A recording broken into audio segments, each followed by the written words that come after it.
This episode of the podcast is brought to you by Kop Design. Kop Design is a local brand of clothing brought to you by a friend of mine, Ben Kopczynski. We got long sleeves at 25, tees at 20, and hoodies at 30. You're not going to find more affordable, nice clothing to get. You're looking to get some back-to-school clothing, hit them up on their Instagram at Kop Design AB. That's KOPDESIGNAB on their Instagram, and they'll hook you right up. What's up, everyone? We just got done recording. Nice little podcast episode, number 7 with Ben Kopczynski, talking about design, the art of design, how the differences between the two, how to make products, clothing, and all the things in between. We also talked about Ben's experience of making Kop Design, his clothing line, and kind of a bunch of huge tips for people who are trying to market something that they made, whether it's, Tolu talks about his music, Ben's talking about his clothing. So if any of you are in that realm of designing things personally and then having to market it to other people, you're going to hear a lot of good tips on this episode, so enjoy.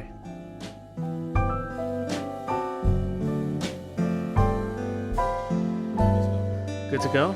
Sir. All right, welcome back. Another episode of the Startups, episode 7, I believe. Getting close on that number 10.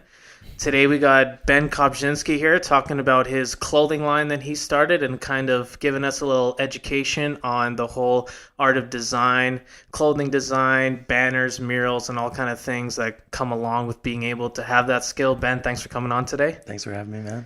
So I guess what we're going to do is we're going to start educating people on what it is exactly you do. I know you're in the design program at U of A. Yeah. And so let's start with, when did you start getting into design, and when did you kind of know that that's something you would want to pursue? Mm-hmm. So I was always into art, and throughout high school I was doing art, and I wasn't really taking art classes, but I was just doing it on my own time. And then I figured I wanted to actually pursue design when I got to grade 12, and then I was like, okay, I could actually do something with this art and pursue it as a career. So then just taking all the classes and stuff that I would need to get into it at U of A, and just kept going with that. And yeah, so now I've just been full-fledged kind of out of art and more into the design world. Right. And so what's like the difference between the two, if you could put like a line between them? Yeah, I guess art is more along the lines of like the painting and the drawing and the creative aspects, and design is more of like the building of those aspects, but you have to have a good understanding of both, I think. Right. And it's always like when you take your art history classes and stuff, there's always an argument of like what's better and what's not. And there's like this thing called like the arts and crafts movement, where they're trying to just mesh it all together, and they're like, well, screw all that. It's all the same. Just use it together. So. Oh, I see. Mm-hmm. So would you say that's kind of, I don't know if you've ever walked through Rutherford, is that kind of what those kind of projections and those sculptures and stuff are, or is that more on the artsy side because there's no functionality to it, like it's not like you can wear it or anything like that? Yeah, I think there's always like an aspect of design to any art that you're doing, especially like those big installation pieces. Right. Those are fine art students, like they're doing sculpture and stuff, but like you have to have a design for where you're going to put it and how you're going to work on it. So I think there's always going to be an aspect of both in either one that you're doing. So that makes sense. So when you were starting out, like you said, you were doing art just kind of as a side hobby and stuff. Was it just strictly drawings, or kind of what kind of art were you pursuing on your own? Yeah, basically just drawing and like a little bit of painting. And then once I got to school, I just tried to explore a little bit more in design and art. So then I got into like 3D design and animation and stuff. Okay. So for the process to get into the design program at UVA, because you can't just pop right into it, am I correct? Right. So what's the process of getting into that? Because I remember you making like a portfolio and you had to kind of apply. Can you tell us kind of about that experience? Yeah, so you have to apply with a portfolio every time you want to get in, because I got rejected twice. So I applied out of high school with more of like an art-based portfolio, which was like all drawings and paintings. And then my second year I applied with more of like a design-based stuff, but it wasn't like great because it was just fundamental classes at university. Right. And then finally I got in the next year where it was stuff where I was doing like website design and woodworking stuff. So that's more of what they want to see when you're trying to get in, is like you're doing this stuff that is actually incorporated in design, and you just don't know how to draw. Okay. So yeah, you kind of have to differentiate yourself and be like, hey, I can dabble in all these little things. right. So inside the program of design, are there different like sections, like, sculpturing, industrial design, I think I heard of. Is there like a bunch of different things inside of it? Yeah, definitely. So the two main program like choices is ID, which is industrial design, and then visual communication design, which is the other one. And then you can take different routes in those. So like in ID, you can do furniture, you can do product, you can do like all these different designs. And then visual communication design is like anything you can think of, like ads, Okay. websites, like all that kind of stuff. Okay. So that's kind of, would you say, I've seen some of your stuff that you've done for Zach with his company, and then obviously for the U of A football team, you've done a ton of stuff for them. Is that kind of what you've been delving into?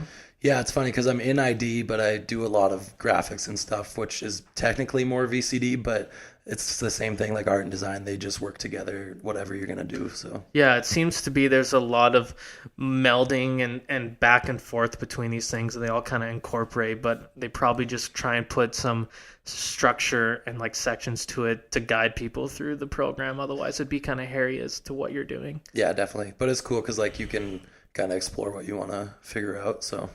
So, what can you tell us? Someone comes to you, Ben, I need you to make a graphic, a banner or a logo. Do you have any kind of special process that you do when you're designing, or do you just sit down and you just start scribbling and something's going to jump out at you? What do you kind of do? Usually I'll just like the biggest thing for me is asking what the client would want because it's hard when somebody comes to you and they're like, oh, I have no clue what I want, but I want something. Yeah. So it's like, okay, well, I'm probably going to make something that you're not going to like at all. And then you're going to tell me something that you want. Yeah. So I'll try to like fish it out of them at first. And then once I get like a basis of points of wherever they want to go, then I'll start doodling and then send them process work and then just back and forth like that. Okay, that makes sense. And that sounds really similar to app development, which like we do in our class.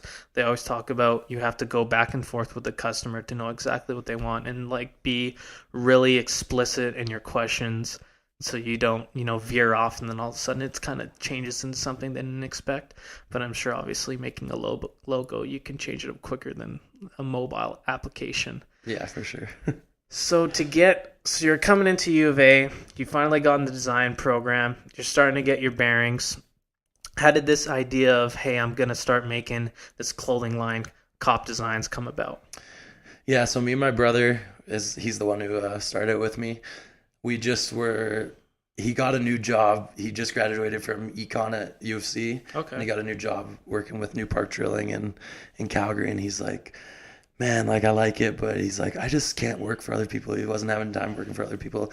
And then in my own head, I was like, well, I don't want to do that ever. Yeah. So I was like, let's figure something out. So we've always been talking about doing something, and I've always been artistry based and design based. So he was like, okay, let's like try and make some clothes. So that's what we tried to do first, and that's how it kind of came about. And yeah, like I know we'll get into it later of how it worked and everything, but it was just like trial and error, just like anything else, I guess. Yeah. So he's kind of helped you with the business aspect and kind of like figuring things out and stuff like that.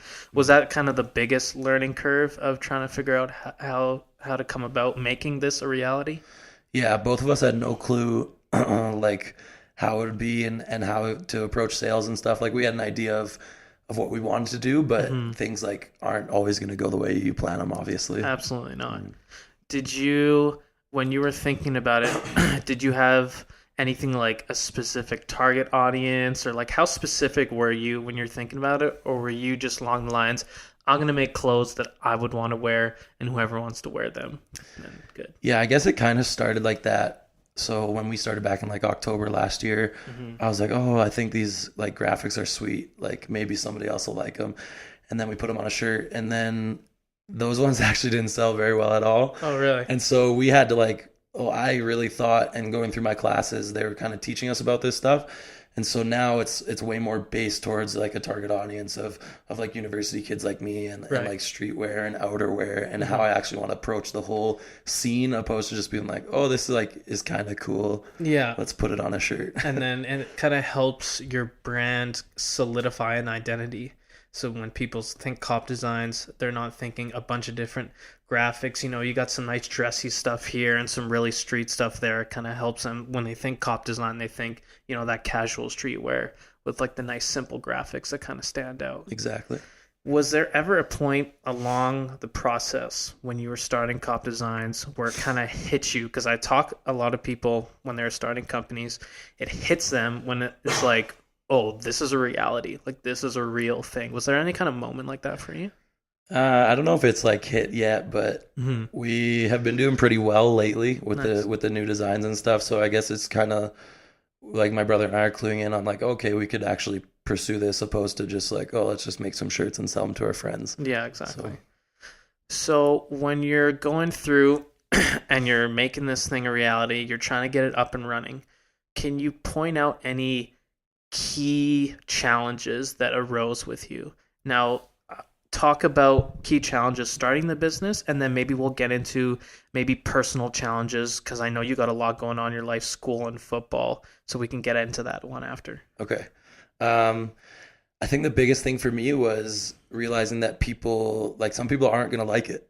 Yeah, and it's true. Yeah, so like we put out like some basic graphics and it's just like the name came from our last name and we're like, oh, Kop, like it's kind of like a street thing right now anyways, so it's just spelled with a K. But we put out the first designs and I was like, oh man, these are gonna sell it so fast. So we ordered like so much stuff. Yeah, we ordered like over 100 articles and like we didn't sell like half of them. So like, damn. And then I kind of clued in. I'm like, people aren't gonna like everything. It's so true. We had to like really backtrack and really like reevaluate and assess like where we were at and how we were gonna approach it further. Yeah, and there's definitely a point where you have to just accept that not everyone's going to be down with what you're doing. For sure. And that's 100% okay. And there's nothing you can do about it. You just got to keep going. Mm-hmm. So now on the personal side, you're balancing now this new company. I mean, you said you started in October, so that's football season, and you got school. I mean, you got into design after 2 years of applying. You kind of want to stay in it. Like, how do you balance all these things? Yeah, it's kind of tough because a lot of the time I have to put it on the back burner. And it's like, oh, well, we don't have anything out right now. It's like you can't really progress what you're trying to do at a fast pace. Yeah. But yeah, like obviously you just have to find a balance like anybody would with school and whatever they're doing. Mm-hmm. So I've just been trying to do that. And it's funny because like you'll be in classes for me and you're kind of doing these design projects that kind of inspire you and you're like, oh, well, maybe I'm going to like push that into my work. And that's kind of what happened with our new shirts. I was doing a indie based magazine. Okay. And I was doing it on like local creators. And I was like, man, like I should start like making some shirts right away. Mm-hmm. And so that's where the graphic like came up and I just printed them and got them in like 2 weeks. And then we sold out of them in like 12 hours. So that's awesome. Yeah, it was good. It's always nice when you can actually see the stuff you're learning at school translate directly in what you're trying to do outside. And it makes you do these kind of leaps and bounds and things you would never think of. So that's always nice. How has it been for you guys kind of getting the word out and marketing? What kind of strategies have you tried to use?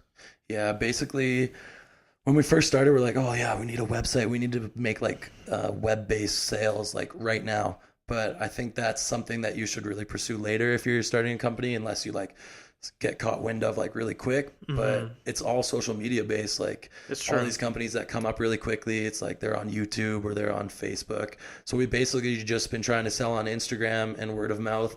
And shout out to all the football guys because they've been promoting and we've kind of been spreading around athletics at U of A. So nice. Just word of mouth basically and social media. It's true. Instagram has definitely allowed people to all of a sudden sell on this new medium and not having to, pay for a domain name and a website has made these kind of startups super lightweight. And I'm sure that helps with you guys. You just want to pay for your orders and you want to get them sold out. You don't want to have to worry about paying for, these other expenses that tie into your business. Because I know I actually bought a watch from same thing, a company that just sells watches. They have a website now, but they were just off Instagram. Yeah. And it's funny how just a social media app takes off and it just creates this whole other market for people to sell things through, which I think is pretty interesting. So obviously you said you've had a ton of help from the football team, family and friends. Do you think it's the hardest jump to go from selling to, friends of people to the outside world, kind of outside your bubble? Because we find with our podcast, making that jump from having our loyal viewers to people we know on Facebook to the outside world is like the hardest thing. And sometimes it's like, how do you make that jump? Yeah, for sure. Because like sometimes those people don't want to come and talk to you because they're like a little bit nervous, or they're like a little bit sketched out. And it could be the same thing for you. Like you're just nervous about what you're doing, and you're kind of like, oh, and then maybe they don't like it. So you're just kind of like staying in your own pod. But yeah, we've had a couple of sales to people that are just like hitting us up, and it's really cool. Nice. And I think once you get the ball rolling and you start just meeting these people, and they're like, oh man, like I really like your stuff. You're meeting friends of friends, and then it's just going further and further. You're just like, okay, well, this is going to be easier to push now that I'm getting more comfortable talking to these people, and I'm lobbying, and I know how to like express what we want to do outside of just my friend group. So I think, yeah, it's hard to push yourself out of there, but you just got to keep pursuing and promoting yourself. Yeah, absolutely. It's really is kind of a bump in morale when you got randoms hitting you up that you're like, I have no idea how they heard of it, but it's so cool that they're coming to me. They like my stuff, especially for you. It's stuff that you've designed. I mean, it's very personal and close to you, so that's always nice that people appreciate your work, essentially. Yeah. So you've started it. It's been over almost a year and a half now that you have it. How much have you guys grown? I know that obviously you have a lot of other things going on, and summer's probably your biggest time when you put the most effort into it. Right. But how have you guys come along? And also, where would you like to see it in the next year, let's say, or at the end of this summer? Okay.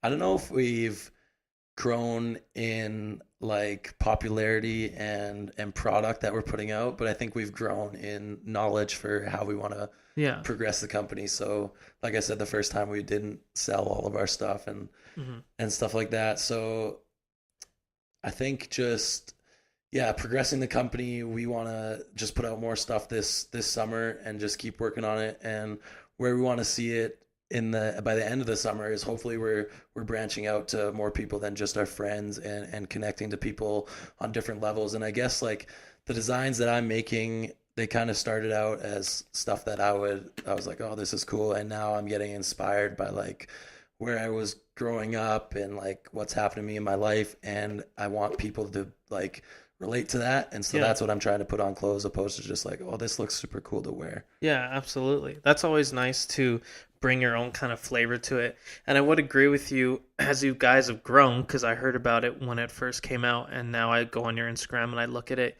You guys definitely have seemed to found your identity, and there's definitely solid vibe and feel when I look at your guys' Instagram account and when I look at your clothing now. And I think it works very well for you guys, and I can see it when I picture it. I look at you and I look at your friends like Scotty P, and I could be like, I picture these guys wearing this stuff, and it's nice that it coincides. It really projects you, and that's always nice to see. For sure. So would you ever, just thinking about today, do you think you would ever have a woman's line, or have you ever really considered it? We've made women's shirts. Okay. And the hoodies were unisex. It's tough because I'm in such a male-oriented like sports field and social group kind of. Yeah. So we've tried, and the shirts that we made for the females didn't sell well to either. Okay. So I was kind of like a little bit sketched out on it. Yeah. But I think we'll definitely be doing it in the future, just to try and branch out, because like I know some of my female friends and like family members are like, yeah, like let's get some stuff. Yeah. But I don't think it's something right now that we're focused on, just because the priority of our sales is on males right now. So, and you kind of have to get a solid foundation before you start branching out and kind of taking necessarily those risks, I guess I could say it. Right. Is making women's t-shirt more expensive? Because I know generally women's clothing is usually more expensive. Well, from what I've done so far, it wasn't like anything like mind blowing that it was like, oh, this is so much more expensive. Okay. But the hoodies were the same because they're unisex. They were just like American Apparel hoodies. And so not really. No. So for anyone else who's thinking of, starting a clothing company or some kind of brand with just hats or stickers and stuff, can you give any like key steps or tips into kind of starting the process, getting the ball rolling? Maybe, like you said, you look for inspiration. You looked at places that you grew up and stuff like that. Is there any kind of tips or steps that you can give? For sure. I think like the biggest thing for me that I would tell somebody is just like explore what you're doing. Like I was never good at photography before I started doing clothes. I was never good at marketing or like social media and that kind of stuff. And I think even on the like Instagram page, you can see how much I've progressed at that. Yeah. And I think that's just because I've been trying everything. And Yeah. like if you have something you want to do, don't just keep it to yourself. Ask people, because that's kind of how we started. We're like, oh, we're gonna do this like so sneaky and come out with it. Yeah. But it's like, no, people didn't like it. So see Yeah. what people are saying about what you're doing, and like see what people have to think, and don't just go off of like one person's opinion. Yeah. Be asking everybody, like ask your parents, ask your friends, ask your classmates. Yeah, it kind of helps you be in touch with your audience. I mean, Mhm. those are, the people you're going to be selling to and the people that you want to like it. And I definitely like your last couple shots on your Instagram were really nice. Like you guys have definitely been marketing really well. Yeah. Is there anything that has really helped you guys gain sales or recognition that stands out from you? Maybe some kind of new medium that you advertise on? Not really, but I think I've been trying to push it a little bit more. So if Right. I had to give advice for somebody else, like don't just sit on product that you have. If you have to like drop a sale quick, or if you want to push some stuff, like start asking people and be like, yo, like, do you need a new shirt? Need Yeah. a new hoodie? And people, like, sometimes they don't even think about it. They're not at the mall. They're not willing to be shopping, and then you ask them like, hey, you want something new? And they're like, oh yeah, sure, like I got the money for that right now. And then so that's kind of what we've been doing, and just asking around, and then it kind of spreads. Like we had the football team, and then it kind of spread to some other teams, and then people will start asking you more about it. So I think when you get new orders in, you really got to push it yourself. Yeah, absolutely. You can't, like you said, you can't really be complacent and just sit on product. Like you always kind of, you got to be pushing product all the time. You got to be putting the work in. So as you would say, the most effective thing for you to gain recognition and sales is you just got to put the time in. And like you said, people don't even think about it. And I guess clothing, that's might be something unique to that kind of market. Is it's kind of become such a regular mundane thing for kind of where we live, because there's so much competition. I mean, it must be hard to kind of gain a foothold. Maybe we'll go to that. Like, how has it been had you felt kind of having to compete a lot, or has it been not too bad? It's just finding your own foothold. Yeah, I think we're so small that it's like I haven't felt any competition, because Right. there's like these brands that are really cool, and people are like really into them, and then it's like, yeah, we're just trying to find like where we're at. So I think it's more of even just watching those brands and learning from them, and not feeling like you're held back by them, but like see what they're doing, because there's like huge brands coming out of like Calgary and Edmonton, like West and stuff. So I don't think you should feel held down by others, and I don't like think that we are either, because we're so small, but you can learn like how to grow from them for sure. Yeah, you can totally take tips by looking. I mean, like we all the time look at other podcasts and take cues from them and what they're doing, and oh, we like that. Maybe we'll tweak ours to kind of emulate that a little more. And Right. like you said, you're kind of at a level where you don't have to bump elbows with anyone else. Like Exactly. you can kind of almost fly under the radar and take pieces from other people. So besides the clothing, it seems that everyone and their sister wants some custom t-shirt or logo made. Ever since you got in design, have you found all these people are coming out of the woodworks like, hey, can you make this? Can you make that? Have you found that since you kind of... Yeah, I definitely get asked a lot, but I think it's just because not like there's a small amount of people that know how to use the programs and stuff, and like have the ability to do it. So it's kind of cool when people ask me to, and like if I have the time, I'm always willing to do it, because it helps me grow my portfolio. So yeah. Yeah, no complaints there, eh? Mm-hmm. And so what are can you tell us some of the projects that you've been approached by and ones that you've helped completed? Mm-hmm. So I did pretty much a bunch of like media stuff for the Golden Bears football team. Right. I did all the clothing for them last year, just like the clothing design. Mm-hmm. I did with Zach Palak. I did the OHP Yeah. and his training program, and the clothes there and the logo. And then I did all of the Edmonton Huskies clothing design and some edits for them. And then I've been doing just like edits for people on the side. Okay. And I did some like the first thing I ever did that was commissioned was this like small advertisement for Callaway Park in Calgary. Oh, really? Yeah, so it's been like all over the place because I kind of been learning here and there like different things through school. So just applying them to what people are asking me to do. Nice. Have you ever considered going on Fiverr and maybe offering some simple services on there? I haven't, but it's a good idea. It is, because we're looking at getting a new logo done. And and I didn't really know about Fiverr, but Tolu knew about it. Because what did you use? What were you using Fiverr for? I know you went on it and you suggested it to me. Yeah, I used Fiverr for what was it? I'm trying to think. It was something. Because I had a couple things on there, but the big one was the visualizer for beats. Oh, that's right. That was the one that kind of sold the best. Yeah, and then we were. Sorry, go on. It was so I just put up the stuff that I did for my own beats there, and links to the to the YouTube page and like pictures and stuff like that. Yeah.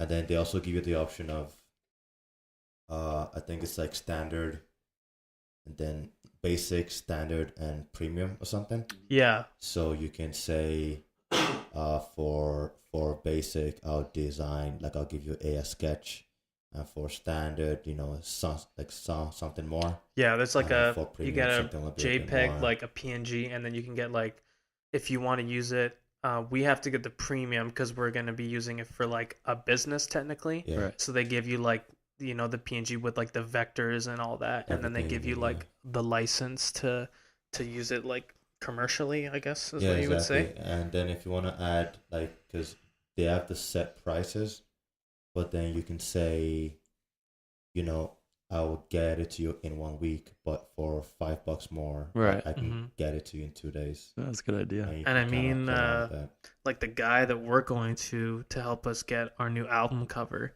he just does one specific design. Like people will just be like, I'll take your face and I'll make it into this type of logo. So it's not even like, hey, like if you need a logo for your company, you can just be like, I'll just make you into a cartoon, and you can just do the same thing. And it's so easy because you're doing the same thing every time.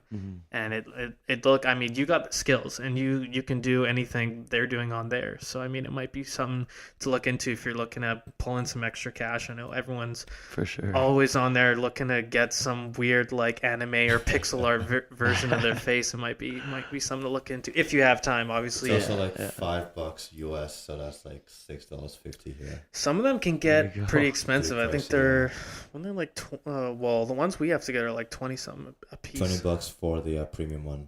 Yeah. Okay. So it's really nice. Like a lot more people use it than I anticipated. Yeah, absolutely. It's kind of, again, it's such a brand new market. That's funny because like it's funny that it's so cheap because I've been learning. I have an old coach who is a web designer now, and like he does freelance. Okay. And they charge like the minimum wage for like a freelance designer is like $90 an hour. Holy. Which is like crazy. So if you got like, it's such a good site because this dude's like, I'm good at this in my spare time. Let me just cartoon your face. Yeah, exactly. That's sweet. It's really nice. You should pull it up in a bit, and we'll go through. I mean, there's a ton of things you could do on there. I wanted to ask about. I know I saw some of the big kind of murals, I guess, that you did for the football team, the one that's hanging up in Seville. How do you guys get those printed and made? I have no idea. Like, they're so large, and it's like on like almost like a wood. Like, how does that kind of be made? Yeah, so I had no idea how like print services went back then, and I just like I knew Photoshop, and so like coach was like, yeah, can you hook this up? I'm like, for sure. So we went through, I'm not sure who the company was, but like just talking to him and stuff, I kind of learned more about print. And yeah, you can just go, like the biggest thing to get these prints done is you just got to go and talk to them, and they'll help you figure it out. Okay. Like even at Subprint, you can get huge prints done. Right. But it was just on like this huge canvas wrap, and it was like a wood stretch that they made to put it on. I see. And so they just printed on that, and it's just like one solid print through these huge printers. Holy. So Do those? Do you know how much it ended up costing the team to get something like that done? Oh man, I know like a smaller poster size at Sub, even for like a banner, is like 250, Oh, and wow. that's 8 by 10 feet. The one in at Foot, so Holy, so it was probably yeah, fairly expensive. yeah.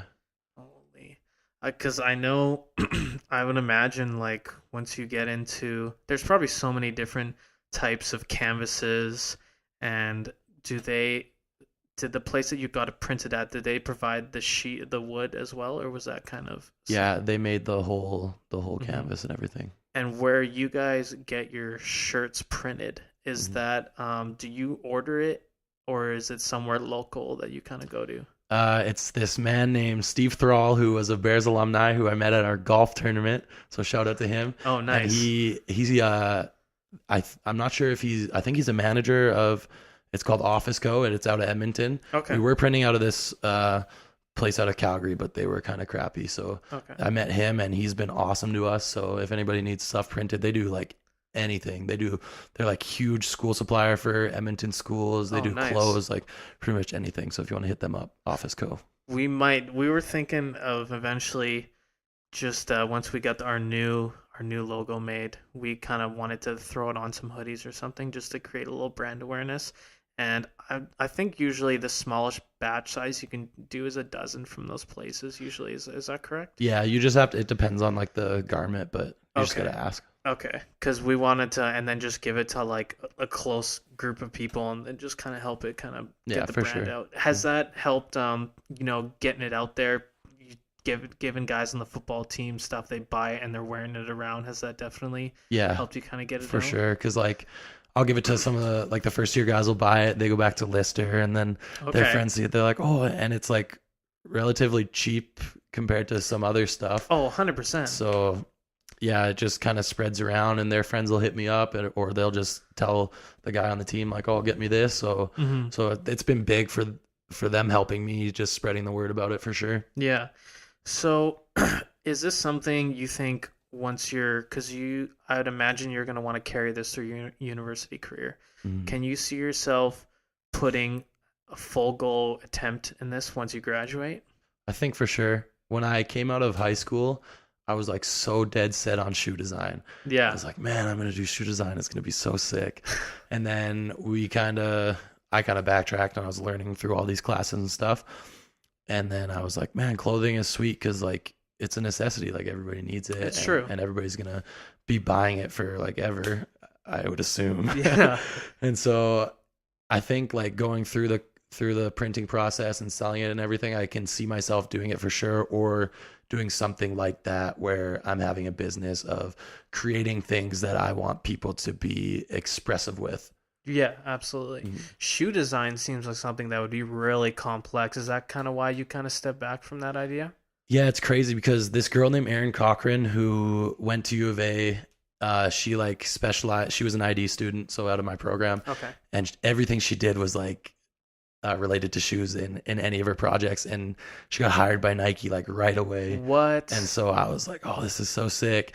And she like got to design like a Hirachi, and it was crazy, and it was like a limited release. And I'm like, that's super cool. But then there was other people in the program with me that were like, they want to do the exact same thing, but they were so much more into it that I was like, I'm not that into it. I was just like, that would be really cool. And I kind of found different things that I thought were more interesting to me. So I Okay. think that's why I stepped back. Oh, okay. That Mhm. kind of makes sense. I feel like, is there I'd imagine when it comes into footwear, there's definitely a lot of kind of science that comes into that just with footwear. I mean, with all the, Dr. Scholl's and stuff, people have a lot of foot issues. I mean, maybe creating shoes for people with back problems. I know there's shoes out there for that. Is there kind of some added courses to that in terms of like some sciencey more feel to that kind of aspect? Yeah, usually like every project that we have, we're getting like a brief, and then it's usually on like a subject like that. So it's like,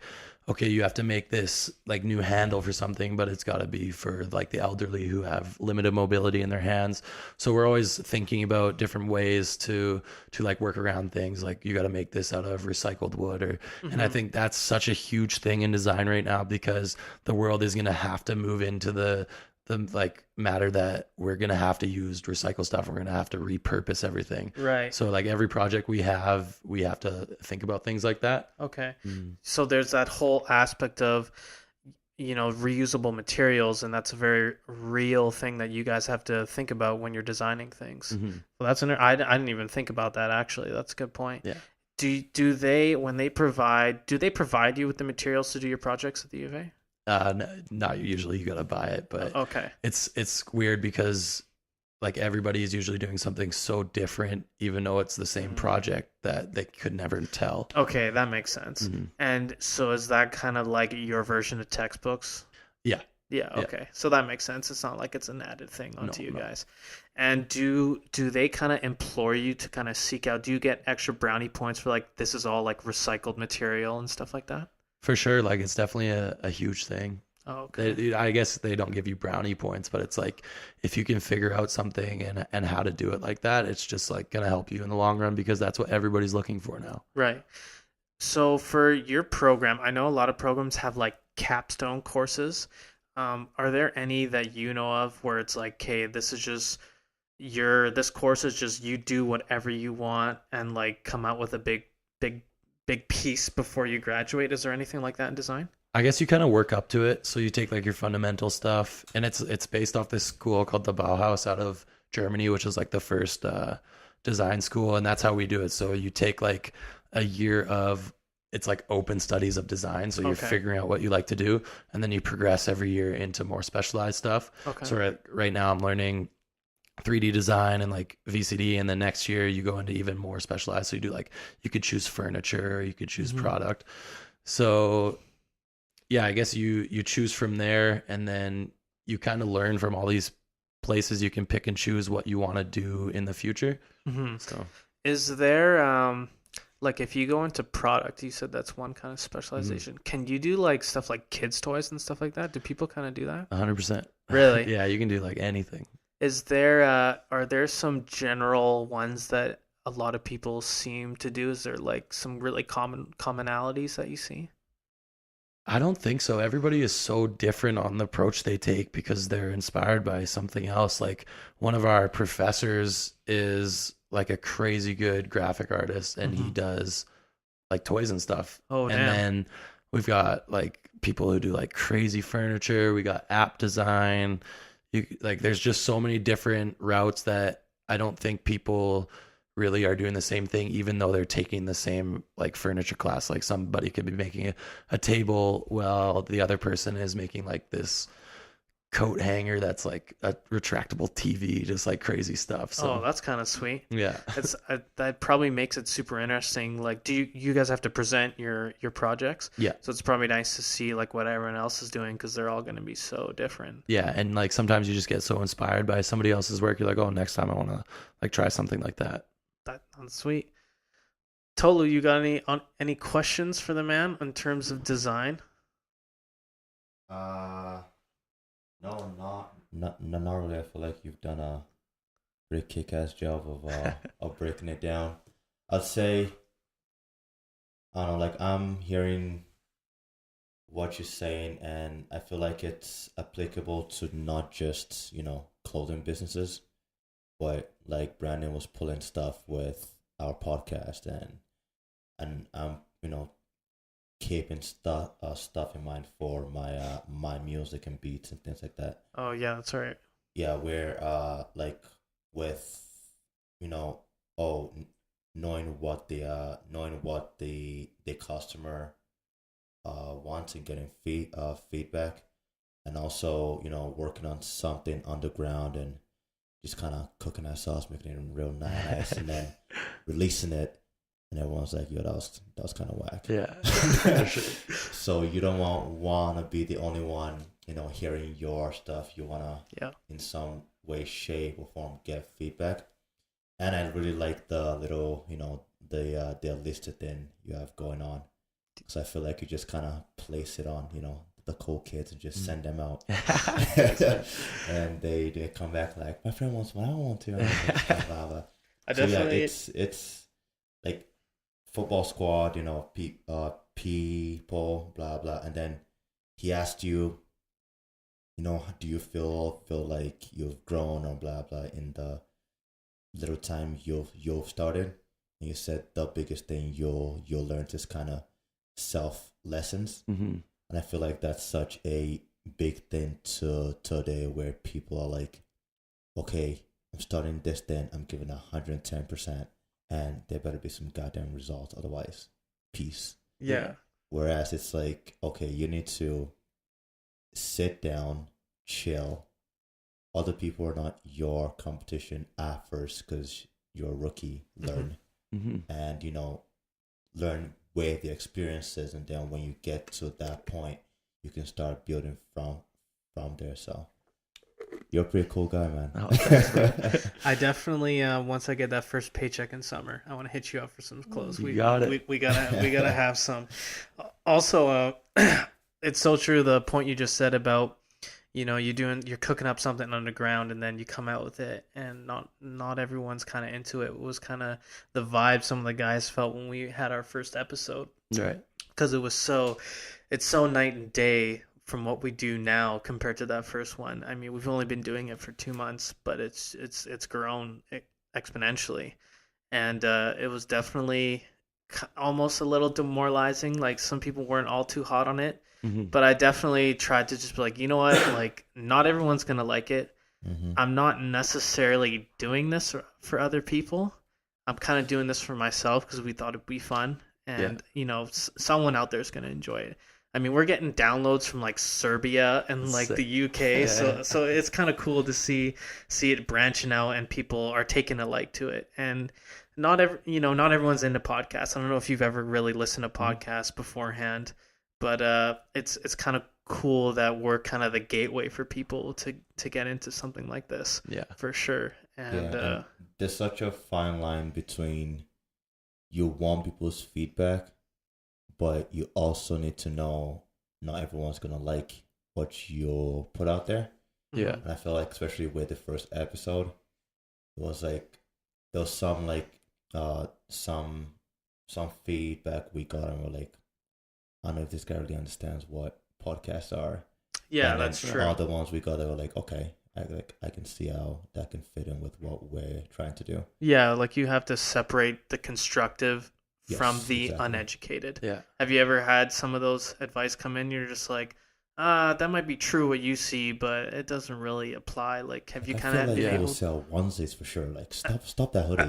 Yeah. Onesies is the way. I don't know about that. For sure. Like sometimes your close friends will be like, oh, like, I don't think I like that too much. But if you're really into it and you're like, I think it's going to go, then you got to trust yourself. And yeah, you got to pick and choose what you take. And it's the same with anything you do, like football. You pick and choose from what coaches, what coaches say, and same thing.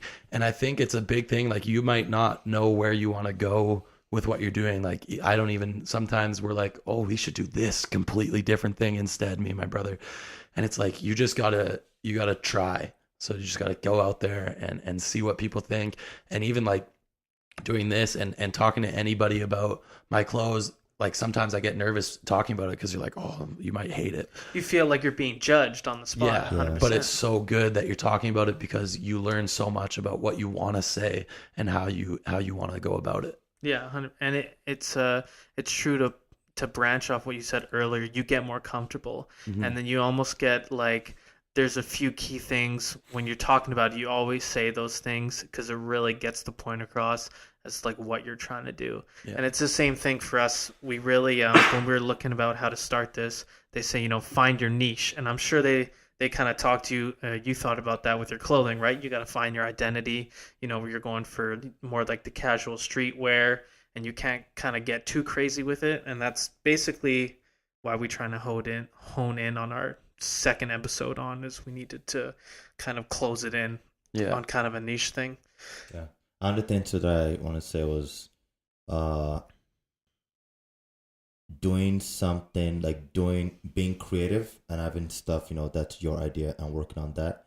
is such a big thing, because regardless of how it plays out, all the things you've taught yourself through the process is something someone else will want to learn. For sure. And like I remember, did I tell you I saw on Craigslist people getting paid like $30 an hour to show like old people how to use iPhones? No. And I was like, it's literally like, I could do that. Here's how you call your granddaughter, and blah blah blah blah.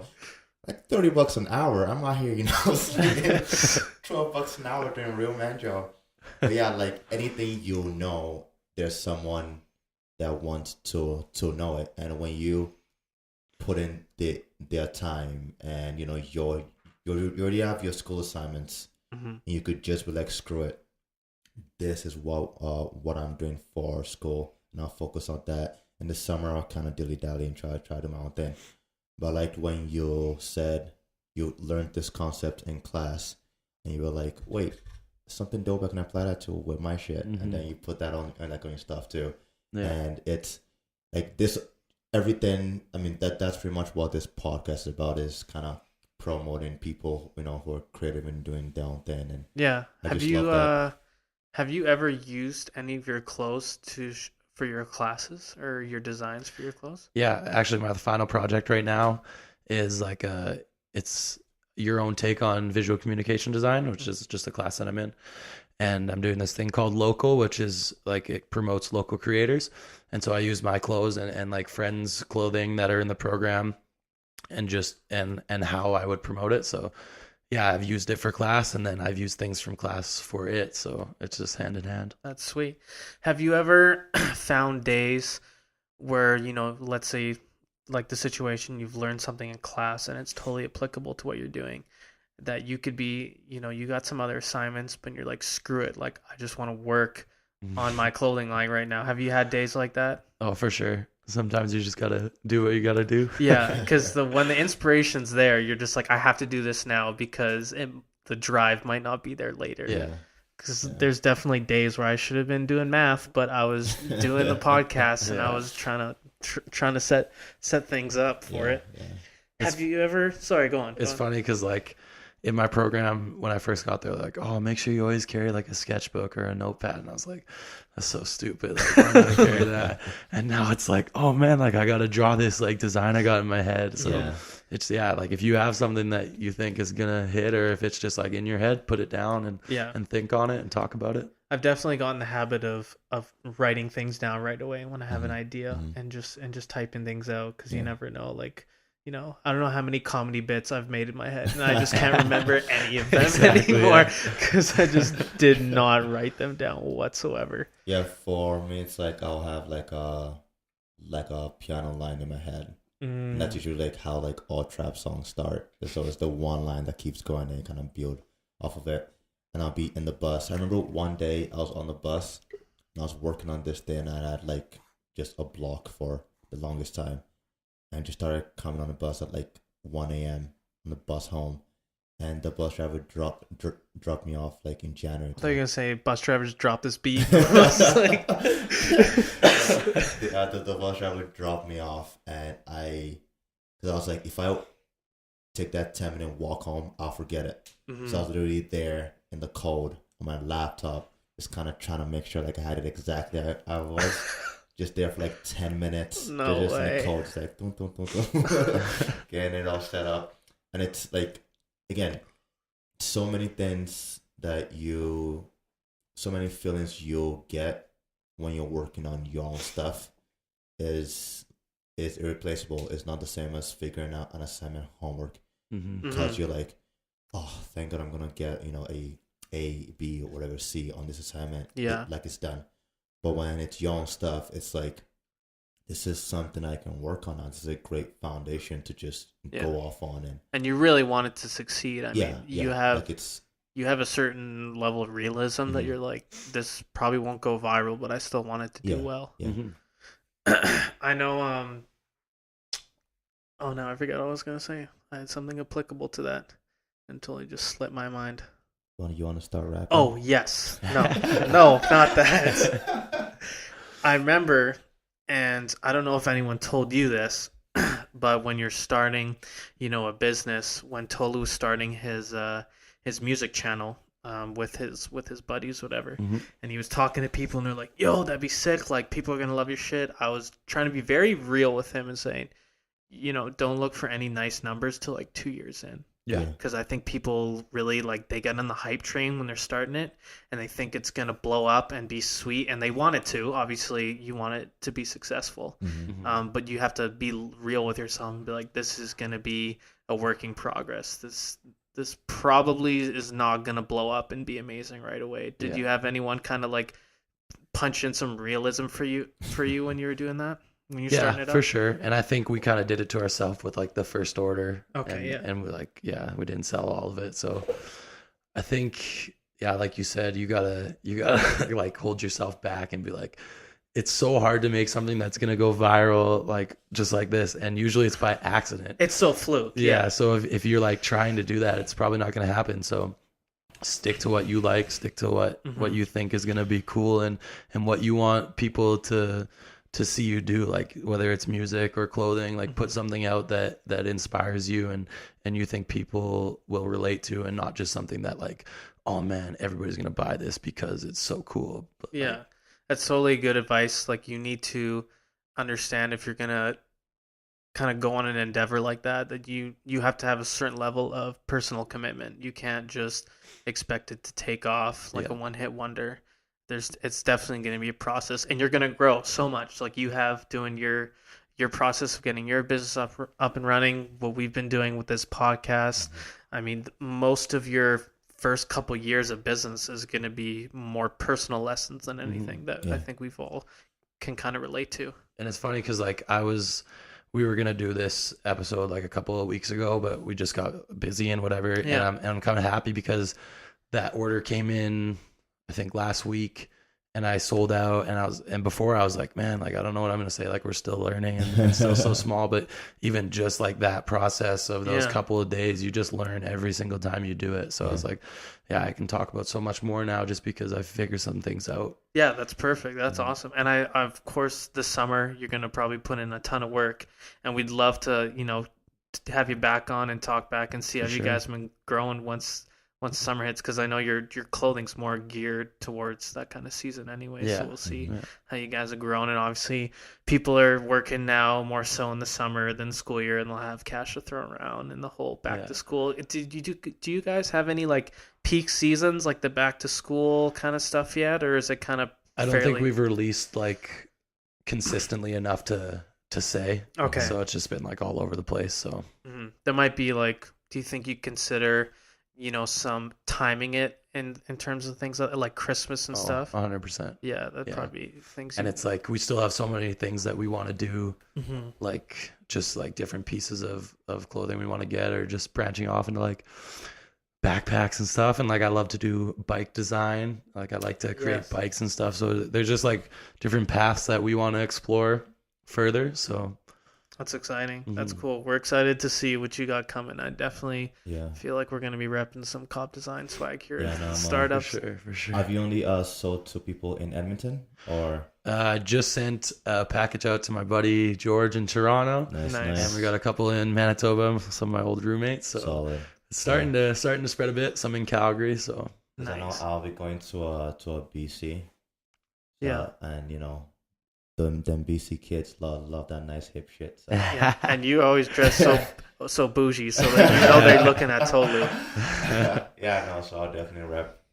I got you. I'm thinking at least one hoodie for sure. Okay. So. And another thing is, like that product we didn't sell. I was like, okay, who can I give this to like promote it? So I would sell it for like super cheap to some people that I really thought could push it. So if you have some stuff that you're like, oh man, this person could really promote it for me, don't be afraid to lose some profit on promoting yourself, because it's going to be huge. That's actually a really good idea. I didn't even consider that. Yeah, I think like there's a big thing with selling, like believing in yourself enough to push to get your your product and your idea out there. You got to get in the right hands. Yeah. Even if it's not, even if it's not the most profitable move in the For sure. beginning.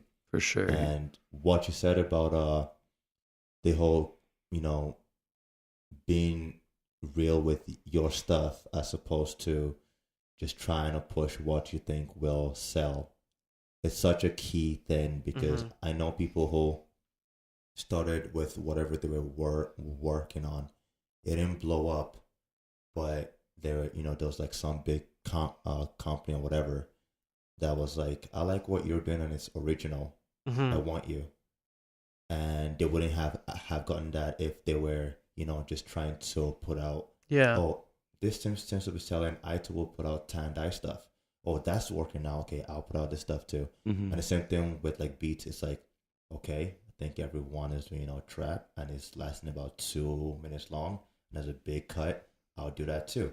And you just put out the same stuff, just kind of, and it's like, okay, well, there are guys doing it a lot better than you.